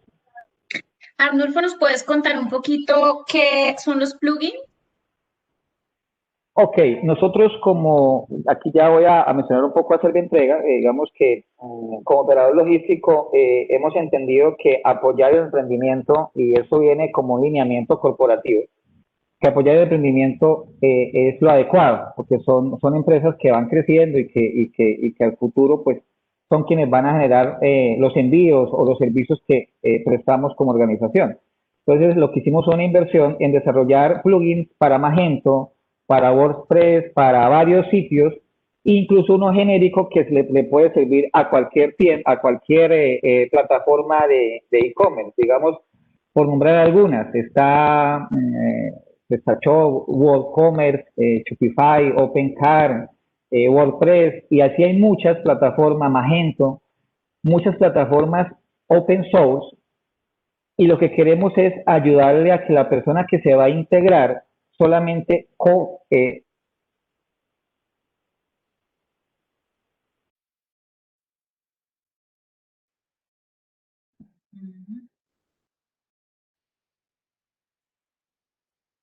hace la integración simplemente llamando ese componente. Entonces lo que queremos evitar es que el emprendedor, que el que busca las plataformas que más usan los emprendedores y hacerles ese plugin. Y ese plugin en últimas es un instalable, un ADLL, si de pronto aquí hay gente técnica, pero algo que simplemente se incrusta en el software, en la solución de la empresa, y simplemente no hay que hacer desarrollo, ya está todo integrado y simplemente ya empieza a vender. Y integrado, generando la guía automáticamente, la trazabilidad, todo el serial del pedido y todo el proceso. Entendimos realmente que eso es lo que necesita una empresa, más allá de ponerlo a sufrir para que consuma web services, que es hoy como se hace, sino que ya entregarle el consumo como tal del web service y de todos los servicios para que de una vez la empresa lo haga. Y eso se hace de la mano con las plataformas, con esas plataformas open source, precisamente buscando facilitar la vida de los clientes. Generalmente uno y todos los acá presentes saben que siempre se debe buscar facilitarle la vida a los clientes e incomodarnos nosotros tecnológicamente, o en el caso de, para poder dar mayores servicios. Eso es así, para no ponerme muy técnico, porque tampoco sé que de pronto pueden haber personas técnicas, no técnicas acá, y no quiero entrar a ser aburrido acá en mencionar todo, pero en últimas, en conclusión es un componente que simplemente se entrega y que ya está todo integrado, y que cuando instalas Magento, simplemente, por decir algo, ya Magento tiene todo integrado con Servientrega. No necesitan hacer ningún desarrollo ni pagar nada para esa integración. Esa es básicamente lo que es un plugin. Vale, Arnulfo. Bueno, Arnulfo, un tema que yo dejé abierto previamente y es, ¿qué es un chatbot? ¿Cómo funciona? ¿Y qué recomendaciones das para alguien para alguna empresa que quiere implementar un chatbot dentro de su modelo? Bueno, el chatbot, bueno, ahorita les doy alguna definición. Hay muchísimas definiciones, obviamente, en Internet, de empresas de tecnología, tienen muchas definiciones, cada uno lo adapta. Obviamente, el concepto genérico es una tecnología, una plataforma que permite una comunicación automática entre un ser humano y una máquina con una estructura y un lenguaje natural. Sin embargo, eso ya está inventado, es decir, ahorita les menciono algunos chatbots que hay open source, otros como de IBM o pagos de Microsoft, de SAP, de muchas grandes empresas, pero pues también hay open source que también funcionan. Digamos que antes de entrar en eso, voy a hacer una reflexión, y es el chatbot, antes de entrar a definir que se necesita un chatbot, hay que entrar a pensar cuál es la estrategia de CX o Customer Experience, o en español de experiencia de cliente, que hace que va a implementar como un 3. Es decir, un chatbot lo puede hacer cualquiera. Uno simplemente baja una plataforma open source, programa, y se han dado cuenta que ahorita, por ejemplo, hasta el señor de la lavandería le contesta por WhatsApp a uno, deje su mensaje, ¿en qué puedo ayudarle? Sí, pero ahí llega. y uno le sigue escribiendo y le sigue diciendo, deje su mensaje, ¿en qué puedo ayudarle? ¿Sí? Entonces, ese tipo de tecnología es de cuidado, o sea, es muy útil, demasiado, pero es de cuidado porque depende de la estrategia de experiencia de cliente que tenga cada empresa. Entonces, aquí los invito es, antes de implementar un chatbot, ¿cuál es la estrategia que quieren hacer? Por ese chatbot voy a dar estado de mis pedidos, voy a vender, porque uno puede vender por el chatbot, voy a atender tema, y siempre un chatbot, para que lo tengan en cuenta, siempre un chatbot aprende. Él se entrega, se programa, lo hace open source, uno lo baja, ya está unos chatbots base, y ellos van aprendiendo a medida que van preguntando. Eso es importante que al inicio de una estrategia de chatbot se pueda definir como que todo lo que el chatbot no es capaz de responder, tiene que haber un agente, o bueno, en este caso las personas que estén disponibles para que lo que el chatbot no fue capaz de responder, lo pueda responder un humano. Y él va aprendiendo tecnológicamente. ¿Qué sucede con algunas empresas? Implementan la estrategia de chatbot, pero no implementan el sistema de aprendizaje. Entonces, cuando no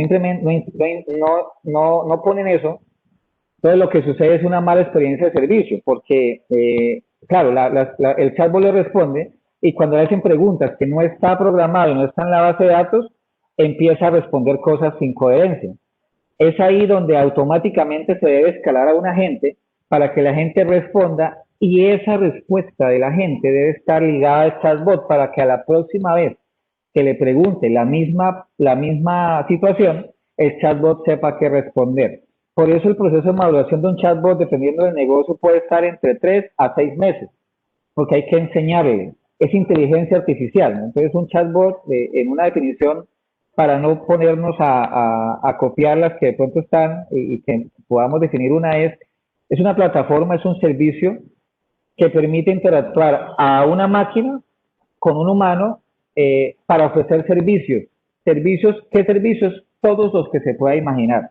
El chatbot le puede dejar un mensaje de voz a un cliente, el chatbot puede enviar un correo, el chatbot puede hacer un pago por PSE, el chatbot puede hacer una integración con una empresa logística, el chatbot puede hacer lo que quiera, y si a un chatbot ponemos una tecnología llamada RPA, lo pueden buscar ustedes en internet para no ponernos a dar definiciones genéricas que hay ahí. El RPA lo que permite es automatizar tareas que generalmente hace un humano. Por ejemplo, ¿qué hace un RPA?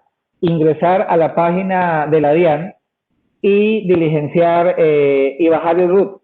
Si necesito hacer una verificación, por ejemplo, nosotros en la empresa que necesitamos verificar si una persona tiene el root, tiene todo asociado, o entrar a diferentes plataformas, entra el RPA, que es un robot en software, y hace todo ese proceso. Entonces un chatbot puede llegar y llamar un RPA, pero siempre la tecnología tiene que tener una intervención humana. De lo contrario, las empresas se pierden el contacto con el cliente. Entonces, eso nos lo recomiendan los gurús y todas las personas, ustedes lo saben, que no hay como ver, estar en contacto con el cliente, entender su necesidad, pero eso no significa que entonces uno lo haga todo, sino que dejarle a la tecnología lo que hace y lo que hace rápido, pero saber también cuando un chatbot no fue capaz de responder, y si no es capaz de responder, que haya alguien que responda. Por eso yo recomendaría, mire, al inicio, nosotros, por ejemplo, en algún momento nos criticaron, no, pero es que el chatbot solo funciona de día. Sí, porque es que no definimos tener un batallón de personas 7 por 24. Ahí vamos cada vez ampliándolo más. ¿Por qué de día? Porque de día, si el chatbot falla, entonces falla o no puede responder, hay gente que puede responder al cliente. Porque no hay nada, y lo digo desde el punto de vista, quitándome obviamente que uno trabaja en una empresa logística, en cualquier empresa que uno trabajara, no hay nada que dé más coraje que uno ir a un chatbot y que le empiece a decir cosas que uno no necesita. Entonces, ahí tiene que entender y empezar a hacer. Y a veces la gente comete errores, los agentes, sobre todo las empresas de tecnología, cometen errores diciendo, mire, no, es que el chatbot tuvo 20.000 iteraciones. Sí, ¿y cuáles de esas 20.000 iteraciones fueron realmente agradables para el cliente? Entonces, por eso siempre pongo al chatbot evaluarlo. Evaluar el chatbot y evaluar la calidad de la respuesta. Son dos cosas totalmente diferentes. A veces el cliente no sabe evaluar y evalúa el chatbot y el chatbot hace lo que le dijeron que hiciera en una programación. Pero entonces siempre déjenle dos preguntas en todo el chatbot. ¿Cómo le pareció la tecnología? ¿Listo? ¿Cómo le pareció la calidad de la información recibida? ¿Qué sugerencia nos daría? Y eso hace que sea una interacción constante y que realmente exista alguien viendo esos comentarios, ¿no? Porque a veces también sucede que uno pone comentarios en una página y nadie los ve, ¿no? Entonces uno se siente frustrado porque nadie le responde a eso. Entonces, por eso son estrategias que van de la mano digamos, en las empresas grandes, con la gente de Customer Experience, con la gente de experiencia de cliente. También hay usuarios en Colombia, generalmente, y nos ha pasado, hay usuarios que le preguntan groserías al chatbot, que le preguntan, que lo insultan. O sea, es increíble que eso suceda en Colombia, pero pasa, ¿no? Entonces, a veces el chatbot, pues, ante una grosería no sabe qué responder. Allá uno empieza a ponerle filtros y a decir, esta no es una palabra adecuada, por favor, no sé, un comportamiento adecuado, algo que sea malo. Entonces, eso es lo que podría decirle del tema de chatbot. El chatbot realmente es una tecnología para saber usarla, para simplificar, para unirla con RPA, que sería magnífico. Y hay mucho, mire que hay varias tecnologías que en chatbot open source, voy a nombrar apenas algunos, yo no trabajo para ninguno de ellos, posiblemente los menciono. Está uno que llama raza.com y Dialogflow, que es de Google. En ellos uno puede entrar y bajar y empezar a programar ese chatbot. Realmente es muy intuitivo y también algo que ha venido pasando en las empresas y no solo de pronto más en las empresas, en los emprendimientos, en las empresas grandes y donde la gente de tecnología es abierta, se está dando un fenómeno muy grande que es que los usuarios son los que programan. Entonces, de pronto eso es un tema para los ingenieros y es llamado que si algún ingeniero está acá, de decirle que a veces que tenemos que dejar, es decir, ¿cómo decirlo? No darnos miedo que la gente, que los usuarios usen la tecnología. Entonces, a veces, por ejemplo, en las empresas, no, es que solo tecnología puede programar. Pues uno para decirles que ya hay usuarios que programan y hacen mejores soluciones que ingenieros de sistema. Entonces, ahí les acabo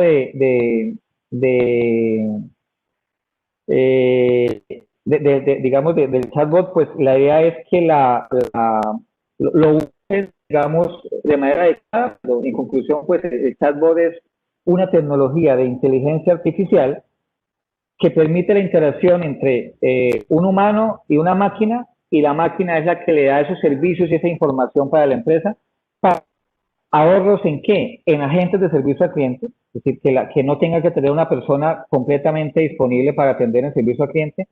Y el chatbot le puede ofrecer no solo servicio al cliente, sino también le puede ofrecer ventas, le puede ofrecer enviar información, le puede ofrecer enviar cotizaciones, todo depende de cómo lo hagan o qué estrategia tengan realmente en el chatbot, porque vuelvo a decir, el chatbot lo puede tener cualquiera. Ahí les dejé algunos, solamente algunos, hay muchísimos más, pero lo importante es cuál es la estrategia que está detrás de un chatbot.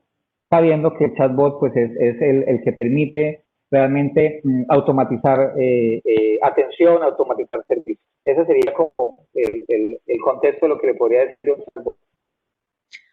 Listo, Arnulfo, gracias. Yo creo que Arnulfo se ha enfocado mucho en dos temas importantes y es la estrategia que hay detrás de la tecnología, los procesos que hay detrás de la tecnología. O sea, y yo quiero extrapolar un poquito de esto a la estrategia que tiene que haber antes de montar un comercio electrónico. A veces uno piensa que es simplemente, como yo les decía ayer, la plataforma y eso pongámonos a vender, que eso y miramos cómo hacemos en el camino. Y realmente siempre, antes de cualquier cosa, debe haber una estrategia, unos procesos claros, un saber para dónde vamos. No empezar a pedir, como lo decía Nulfo, es que quiero integrarme, es que quiero un chatbot y entonces meten un montón de plata para un chatbot, pero ¿para qué lo quiere? No, pues no sé. No sé, pero como está de moda, todo el mundo tiene chatbot, entonces pues como está de moda, pues, me lo quiero. Hombre, no, hay que tener una claridad de para dónde va, qué es lo que quiere, y siempre la tecnología va de la mano de la estrategia. Siempre va la estrategia en la punta, la estrategia, los procesos, y siempre la tecnología va respaldando esa estrategia. Entonces, creo que ese es un mensaje muy importante que nos da Arnulfo. Y aquí hay un tema, Arnulfo, que nos puede ayudar a tomar decisiones y reenfocar nuestra estrategia o mirar realmente cómo se está comportando nuestro negocio. Y es, Arnulfo, ¿cuál es la importancia de los datos? ¿Realmente las empresas en Colombia le damos la importancia a los datos que se le debe dar? ¿Y qué recomendaciones nos das frente al manejo de los datos de una empresa? Bueno, Andrea, y para todos, mire, los datos, el tema de Big Data es algo que viene desde hace, y analítica y todo, desde hace mucho tiempo. Sin embargo, personalmente no conozco ninguna empresa colombiana que use por lo menos el 40% de sus datos. Y ahí radica la diferencia entre la ventaja competitiva que tienen otras organizaciones versus nosotros. Voy a decirle un ejemplo de empresas que son supremamente exitosas y que nosotros todos conocemos para eso. Microsoft usa un 80% de sus datos.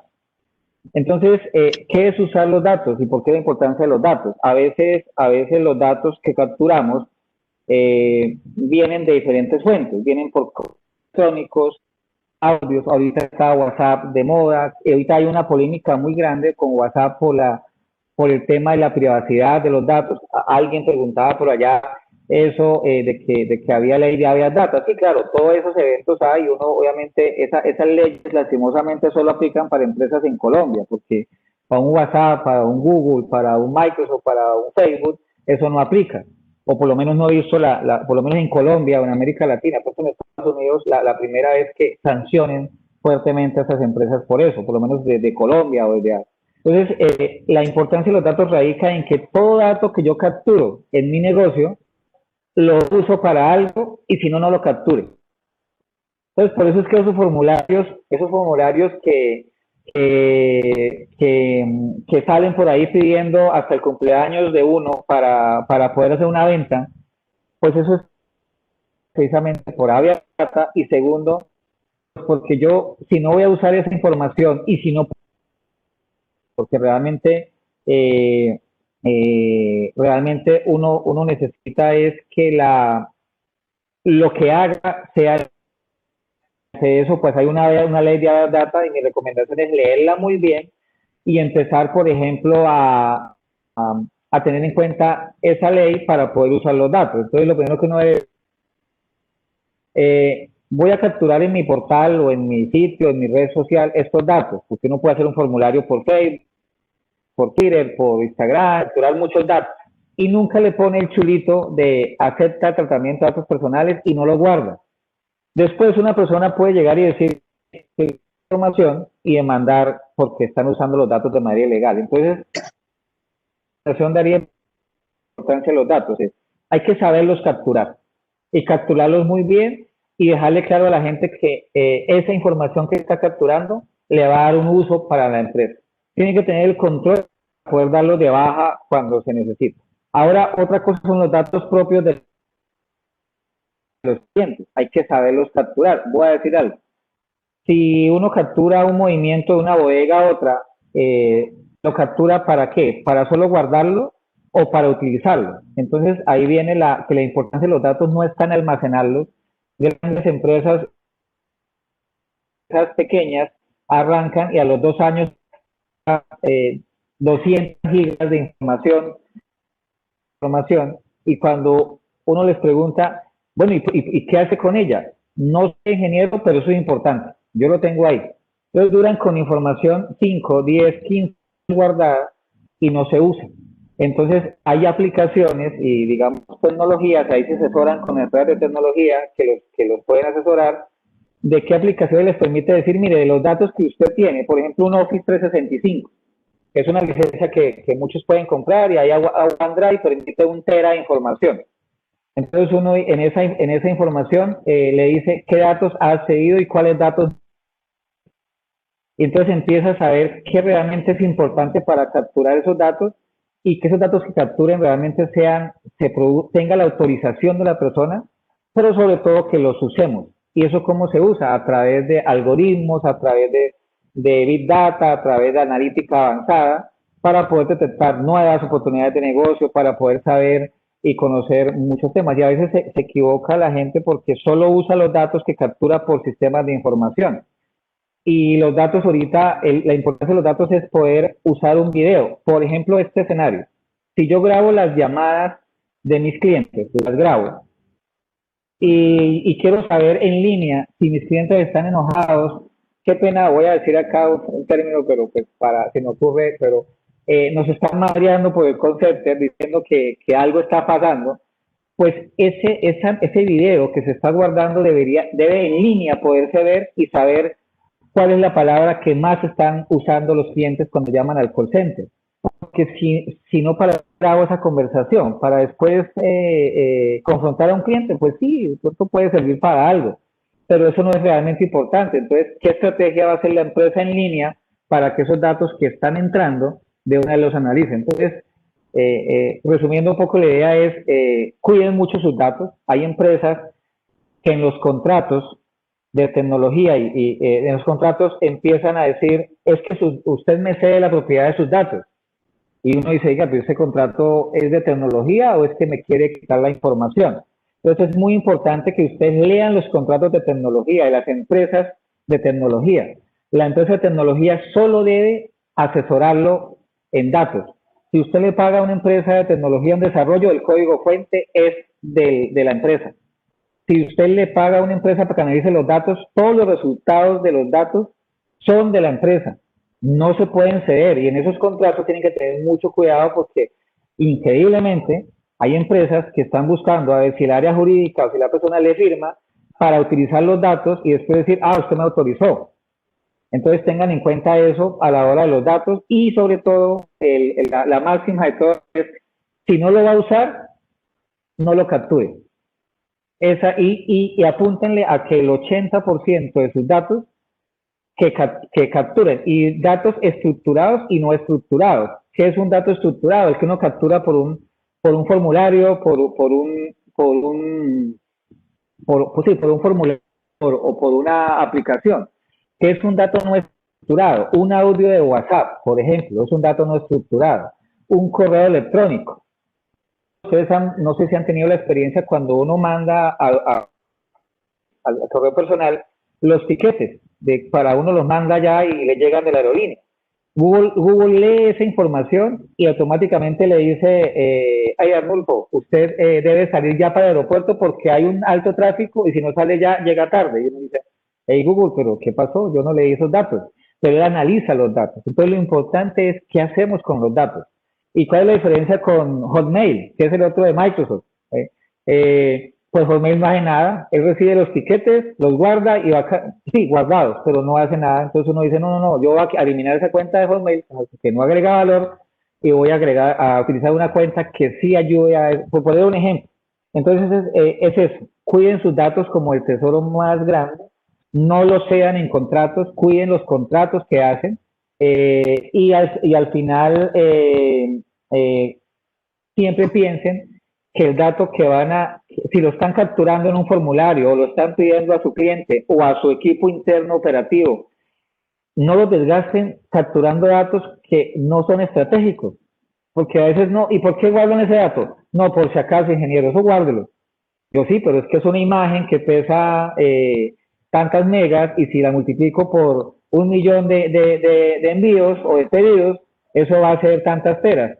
Ay, no, pensándolo bien, no, tal vez eso es importante, que lo tengan en cuenta de que los datos realmente son para usarlo y que ustedes pueden medir eso.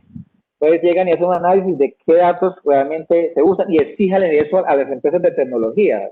Las empresas de tecnología son para exigirle y decirle, bueno, dígame qué porcentaje de mis datos estoy usando. Acuerdos de confidencialidad siempre, porque a veces sucede que pues uno va a compartir los datos con una empresa de tecnología y no siquiera trae un formato de acuerdo de confidencialidad. Eso es peligroso. Entonces, cuídenlo a través de acuerdos de confidencialidad, a través de contratos, y utilicen los datos de esa manera y exijan a las empresas que den resultados, no que no, ya le implementé un modelo de Power BI, un modelo de Big Data, pero con eso no da mucho.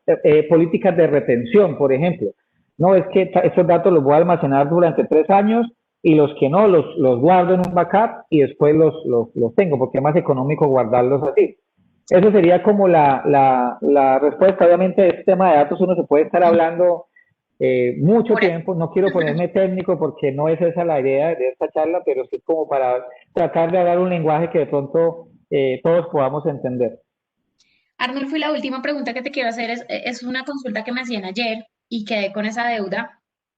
Y es, pues algunas empresas son aquí en emprendedores, entonces algunas personas son emprendedores y a veces uno les habla de, venga, usted debe tener una herramienta para manejar sus inventarios, una herramienta para manejar la relación con sus clientes, un CRM, un ERP. Entonces uno ya como que se asusta y dice, no, pero ¿cuánto me va a costar ese sistema? Entonces yo les decía pues que hay sistemas muy costosos, pero que hay otros sistemas que están diseñados precisamente para emprendedores, para pequeñas empresas. ¿Tú nos puedes contar si existen estos sistemas y de pronto si conoces algo que nos puedas recomendar? Sí, mire, precisamente acá acabo de copiarles algunos de esos CRMs que son open source. Está Sugar o Bigger, bueno, hay varios. ¿Y qué es lo importante de esto? Esos son open source, entonces todos estos Justo datos, para los que no saben qué es open source, qué significa que ok, sea open source. open source significa que yo puedo acceder al código fuente y que puedo bajar el código fuente de esa solución y puedo adaptarlo, modificarlo a mi necesidad. Entonces, si eso es una ventaja competitiva muy grande, porque, por ejemplo, bueno, yo voy a decir acá un tema personal, pero yo tengo o estamos en un emprendimiento de agro. Entonces, buscando, aparte de trabajar en una organización, buscar también hacer emprendimiento. Entonces, las cosas, a veces también hay emprendimiento dentro de las mismas organizaciones. Entonces, por ejemplo, cuando uno arranca un proyecto en una empresa, lo que uno hace es buscar la manera más económica de sacarlo a producción. Y ya después, cuando esté dando resultados y haya ROI, porque pues, haya ingreso, uno puede migrar a una plataforma mejor. Entonces, mi consejo es, open source significa que yo puedo coger el código fuente, buscar un aliado, porque también hay muchas pymes de tecnología muy buenas, pequeñas, empresas muy buenas, ingenieros muy capaces, que también son capaces de coger esas plataformas, adaptarlas. Pero ahí lo que uno diría es, mire, eh, el consejo que le daría, digamos, en ese tema de plataformas, o los consejos en el tecnológico podrían ser, siempre tenga el control del código fuente si se va a meter en tener una plataforma. Porque el código fuente en un e-commerce es tal vez el activo más valioso que tiene una compañía. Voy a decirles cuánto creen que vale el código fuente del portal Mercado Libre. Eso vale, y ellos lo hicieron. Mercado Libre no utiliza ninguna plataforma, ninguna open source ni nada. Ellos lo hicieron y lo fueron construyendo y arrancaron a desarrollarlo desde cero. Entonces, de alguna manera, el consejo siempre es aseguren el código fuente de CRMs, inicien por esos que son conocidos, y hay muchas pymes de tecnología que los pueden asesorar, y a medida que vayan creciendo, pues van cambiando de versión, van mejorando, van metiéndole, no sé, el botón de pagos, el botón logístico, la trazabilidad de envíos desde el mismo portal. Nosotros tenemos siempre hay clientes que nos dicen, venga, yo no quiero entrar a la página de Servientrega, yo no quiero llevar a mis clientes a su página. ¿Qué tiene usted? Bueno, tenemos estas 10 formas de integrarse, y ellos llaman desde sus páginas y muestran el rastreo de Servientrega en sus colores, en su lenguaje, algunos lo transforman. Entonces, Servientrega dice, envío fue entregado. Entonces, un cliente puede decir, su bien más preciado fue entregado. Ah, perfecto. Él lo transforma a la forma como se puede hacer. Entonces, sí cuiden mucho el código fuente de esas plataformas cuando las implementen, porque es uno de los activos más valiosos que tendría una empresa, el código fuente de sus aplicaciones o de lo que mejoren a un tema de open source. Vale, Arnulfo, muchas gracias. Muchas gracias de verdad por todo tu conocimiento, por la experiencia que tienes, por todo lo que viniste hoy a compartir con nosotros. A veces los temas técnicos no son tan entendibles por quienes no somos expertos, pero te agradezco mucho por utilizar la terminología y tratar de hacer que quienes no somos tan expertos entendamos mucho más de este tema. Danita, yo creo que demos espacio a las preguntas que puedan tener para Arnulfo en este último espacio. Perfecto, bueno, Arnulfo, pues muchísimas gracias también por tu intervención. Creo que ha sido una información muy, muy valiosa. Hemos resuelto también muchas inquietudes que también pues, han ido pasando por el chat. Yo aprovecho para quienes están preguntando por la lista de asistencia. Siempre se comparte los últimos minutos de la sesión, por lo general 5:50, entonces para que nos tengan un poquito de paciencia y ahorita la compartimos. Bueno, para preguntas que tenemos por aquí, entonces nos dice, por ejemplo, ¿cuáles son los tipos de datos que existen y cómo integrar esas herramientas tecnológicas para consolidar esos datos? Bueno, tipos de datos, digamos, existen muchísimos. Un tipo de dato es el video, un tipo de dato puede ser solo texto, un correo, el nombre, videos, presentaciones, existen infinidad de tipos de datos. Lo importante es que esos datos esos diferentes tipos de datos que se capturen, realmente se tenga un foco de qué es lo que se quiere hacer con ellos, porque, como les decía, siempre cualquiera puede capturar datos, cualquiera puede generar tráfico, cualquiera puede hacer eso. Lo importante es que esos tipos de datos que está capturando, sea un video, sea tipo texto, sea numérico, sea datos, diversos datos que hay, notas de voz, ahorita también capturan videos cuando uno en algún momento, fotografías de diferentes índoles. Lo importante es que se tenga claro para qué se van a capturar. Si uno tiene claro la estrategia de para qué se van a capturar, puede llegar a saber cómo utilizarlos y cómo sacar una ventaja competitiva con esos datos que está capturando. Gracias. Perfecto, muchas gracias. Bueno, por aquí nos preguntan, ¿en los open source los datos son de nosotros o habría que compartirlos? No, el dato, es decir, un open source, digamos, hay varias modalidades. Las empresas pueden adquirir, o sea, tener un open source, alguien decía por ahí, eso no es sinónimo de gratis. De acuerdo, simplemente lo que pasa es que el costo de hacer la solución puede pagar un pequeño soporte, pero en ese caso los datos son de la empresa. La plataforma solamente permite almacenarlos. Ahora, cuando hagan contratos de nube, porque ahorita pues todo es nube, por ahorita ninguna empresa se va a meter en un data center propio o en tener un computador, sino lo hacen a través de nubes públicas, tienen que tener especial cuidado en esos contratos, donde quede claramente expresado que los datos son de la empresa. Es decir, una cláusula que diga, los datos de este contrato pertenecen y únicamente serán de la empresa X y no se autoriza a tal empresa ni a ninguna forma hacer el uso de esos datos. Eso es muy importante y los datos siempre serán de la empresa y de quien los dio. Es decir, si Arnulfo se inscribió en una plataforma y esos datos están registrados ahí, pues esos datos serán, digamos, serán datos que como empresa tienen que tener un soporte de que Arnulfo la autorizó a capturarlo. Y de ahí en adelante, pues el dato siempre será de la empresa. Nunca lo sean porque precisamente de eso se trata el tema de poder tener una plataforma propia o poder hacer donde los datos son netamente pues de la empresa que contrata ese servicio. Perfecto. Bueno, Oscar nos pregunta, ¿qué tipo de contratos podemos aplicar para proteger los datos de mi empresa a la hora de negociar una integración, más si es una MIPYME? Ok, digamos que los tipos de datos los tipos de contratos que se pueden hacer, hay diversos tipos de contratos.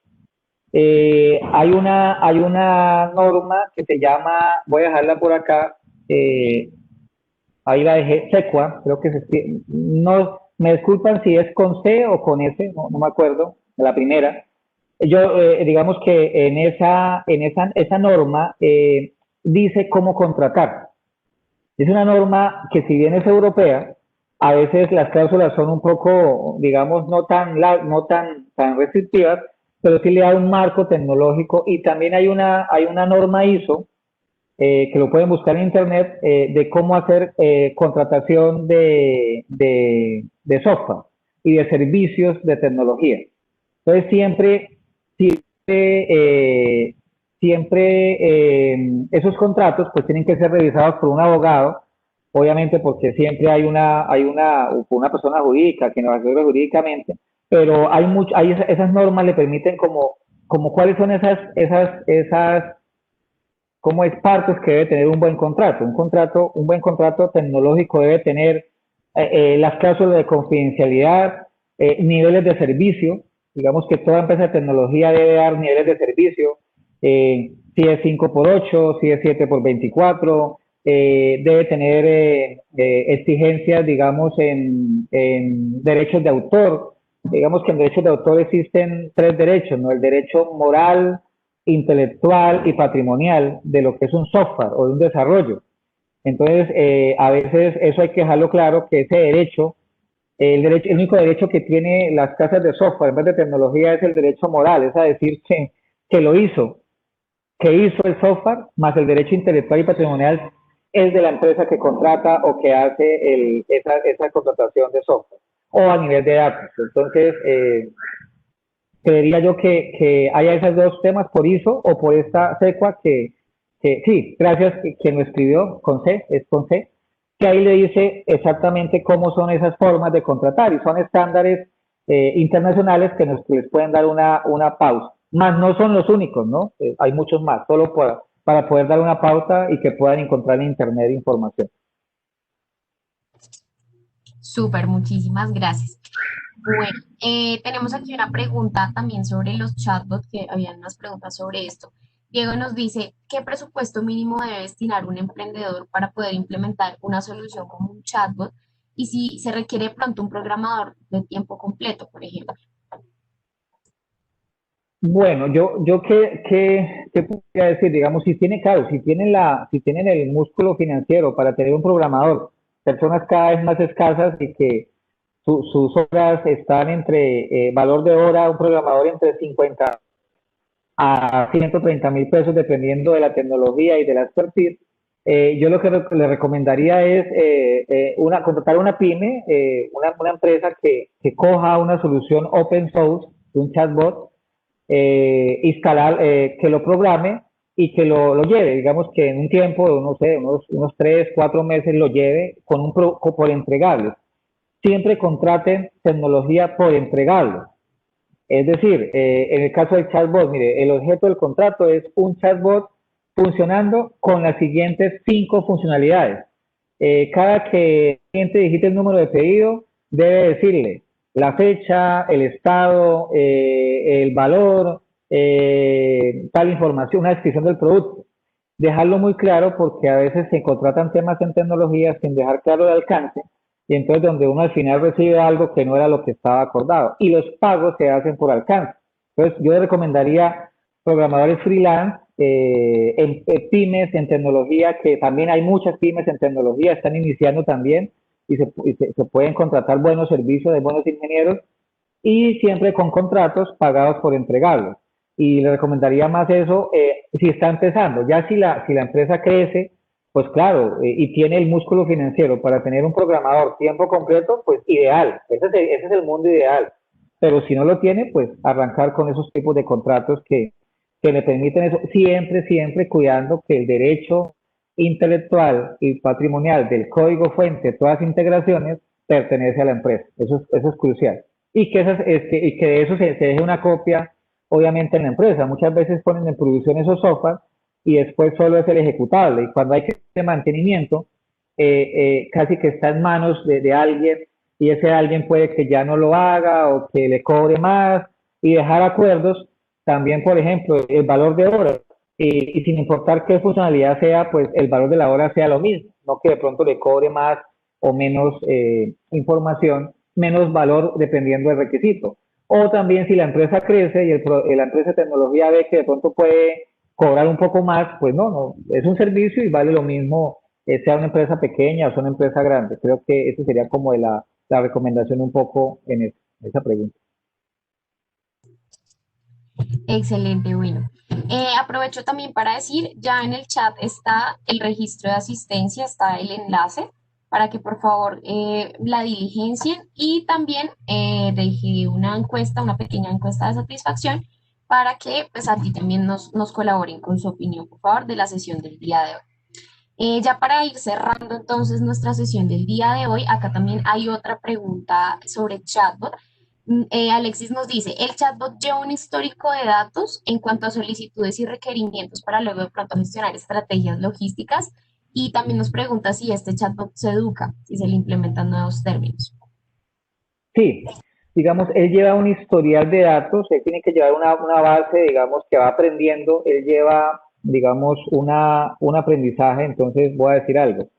El chatbot nace con una serie de preguntas. Uno imagina que el cliente le va a preguntar de esa forma lo mismo y lo ingresa con esa base de preguntas.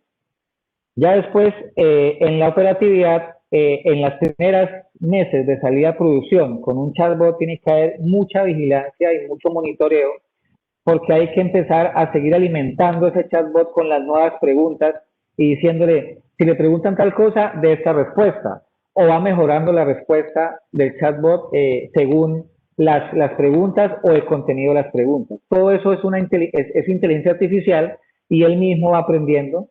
Tiene la capacidad de esas plataformas, sean open source o sean pagas, tienen la capacidad de ir aprendiendo e ir generando y no irla embarrando tanto. Qué pena por el término, pero sí, digamos, no responder lo que no debe, sino que ellos van aprendiendo y a medida que el chatbot no sea capaz de responder, hay que poner un límite para que se comunique con un agente. Ese agente debe tener el historial, porque a veces sucede que la gente comunica a preguntar lo mismo que ya el cliente preguntó en el chatbot. Entonces sí se educa y sí lleva un histórico de datos, entre los datos, sobre todo a nivel de pregunta, de lo que pregunta el cliente, el usuario final. Perfecto, bueno, vamos a hacer dos últimas preguntas y también tenemos una información importante para darles el día de hoy, que sé que les va a interesar muchísimo. Entonces, bueno, vamos con pregunta por YouTube. Nos dicen, empresas como Servientrega, por ejemplo, tienen integración API con plataformas como Magento o PrestaShop.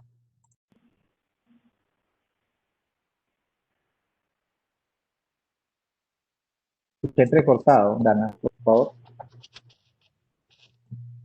Claro que sí, mira, empresas como Servientrega tienen integración API con plataformas como Magento o PrestaShop, por ejemplo. Sí, esa la tenemos. Nosotros tenemos ese plugin toda integración arranca, como casi todas las compañías, por un comercial. Entonces ahí la forma de hacerlo es a través de un comercial, ver el Se nos proceso. está recortando un Sí, requisito. Se nos está entrecortando un poquito. Tal vez si de pronto apagas tu cámara podamos escucharte un poco mejor. Porfa, es que no te entendimos bien. Ay, ahí me listo, escuchan mejor. perfecto, gracias. Ok. Sí, la respuesta es sí la tenemos y todo arranca por un tema comercial. Digamos, creo que Andrea mencionaba al inicio que todas las empresas tienen unos límites y unos rangos en los cuales integración. La respuesta es sí la tenemos y ya están disponibles para las empresas que obviamente hagan ese contacto comercial, se hagan esos análisis de esos límites, de ese tipo de análisis que hacen y ya estaría disponible. La tenemos para ese tipo de plataforma. Bueno, muchas gracias. La última pregunta del día, entonces, por aquí nos pregunta Luisa, ¿en qué momento debo decidir integrar empresas de transporte con mi empresa, por ejemplo? Se refiere a de pronto al volumen de ventas que se requiere para integrarlas. Bueno, yo digamos que ahorita no tengo como esos datos, digamos, a nivel que se maneja a nivel de logística. Sin embargo, me atrevería a decir que la integración con plataformas logísticas depende también mucho del negocio. Digamos, si mi negocio depende el logística vital para lograr que el producto llegue y voy a empezar a vender a nivel país o a nivel internacional, es fundamental que lo haga desde que el negocio sale como parte de una inversión, porque hace parte, digamos, eso puede ser un fracaso del negocio o no. Entonces, cuando no hay esa integración, pues bueno, al inicio hay empresas que he visto que lo hacen manual y simplemente pues ellos mismos se encargan de entrar a las portales de los operadores logísticos y alimentar manualmente esa información o ponen un mecanismo obtenerla. Pero mi recomendación es, depende del negocio. Si el negocio es fundamental, la logística para llegarle al cliente y el que le llega al cliente es realmente la empresa de logística, debería hacerlo desde el inicio. Y si el negocio se presta para que no necesariamente a través de una empresa de logística llegue al cliente final, pues daría una espera y daría un tema. Pues todo depende de la manualidad y de los volúmenes que vaya teniendo la empresa a la hora de operar, sobre todo. Bueno, Arnulfo, pues muchísimas gracias por resolver todas nuestras inquietudes. Realmente hay muchísimas, pero pues ustedes saben que el tiempo no nos da para tantas preguntas. Ya estamos sobre el tiempo para cerrar. Y pues quería comentarles, aquí está conectada nuestra coordinadora de emprendimiento, Diana Orozco, que va a darnos una información súper importante antes de cerrar nuestro día de hoy. Hola, Dianita, ¿cómo estás?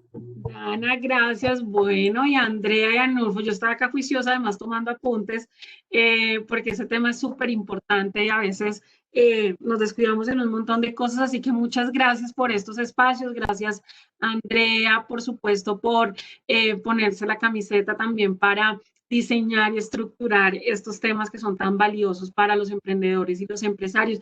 Y nada, yo tengo anuncios parroquiales para cerrar y despedirnos. El 21, recuerden que es el cierre de este entrenamiento que estamos haciendo y como es habitual tenemos algunas sorpresas, unos premios. Siempre suelo decir cómo vamos a tener algunos libros para entregar a los participantes. Sabemos que son muchos y de muchas regiones, pero para que estemos súper atentos en nuestras redes sociales, en Twitter, para que podamos estar ahí también súper pendientes. Contarles que muy pronto vamos a lanzar en el marco de este programa de Impulsa tus Ventas una convocatoria para acompañar alrededor de 150 empresas, para acompañarlas en el fortalecimiento de su estrategia en canales digitales. Vamos a tener expertos, mentores, asesores acompañándolos en estos ejercicios. Entonces también súper pendientes. Uno, los vamos a estar invitando, por supuesto, al lanzamiento de estas convocatorias y de los siguientes entrenamientos que vamos a tener. Entonces nos vemos el jueves en el cierre. Andrea, Arnulfo, por supuesto, a todo el equipo del consultorio del comercio electrónico y Impulsa tus Ventas. Gracias por hacer posible siempre estos espacios y llevar conocimiento yo digo, me atrevo a decir en estos ejercicios que a todas las regiones del país. Entonces, una feliz tarde para todos y por supuesto que nos vemos mañana. Bueno, muchas gracias, Danita, por tus anuncios. Andrea, también pues muchísimas gracias por nuestra charla del día de hoy. Arnulfo, como invitado especial, también muchísimas gracias. Realmente fue todo muy, muy valioso. Y bueno, pues así como lo dice Diana, mañana entonces nos vemos a la misma hora y por el mismo canal. Ya estoy aquí por el chat confirmándoles de nuevo el enlace de asistencia para quienes no lo vieron por ahí. Se los estoy enviando varias veces por si de pronto pasa muy rápido el chat. Y pues cualquier duda me pueden escribir al correo de e-commerce, como siempre, aquí también se los dejo por el chat, e-commerce@universidadean.edu.co. Allí yo estoy pendiente para resolver todas sus inquietudes. Para quienes preguntan lo del test, el test se envía al final del entrenamiento, es decir, más o menos, cerramos este jueves, perdón, y más o menos estaríamos enviando el test, yo creería que semana y media después de que cerramos, porque pues tenemos que validar la asistencia, tenemos que validar todos los requisitos que todos los cumplen. Son 4 sesiones, es hasta el jueves. Entonces, pues esas son como las preguntas más recurrentes. Cualquier cosa, pues estoy pendiente en el correo y muchas gracias a todos por su asistencia. Que tengan una muy feliz tarde. Gracias, chao.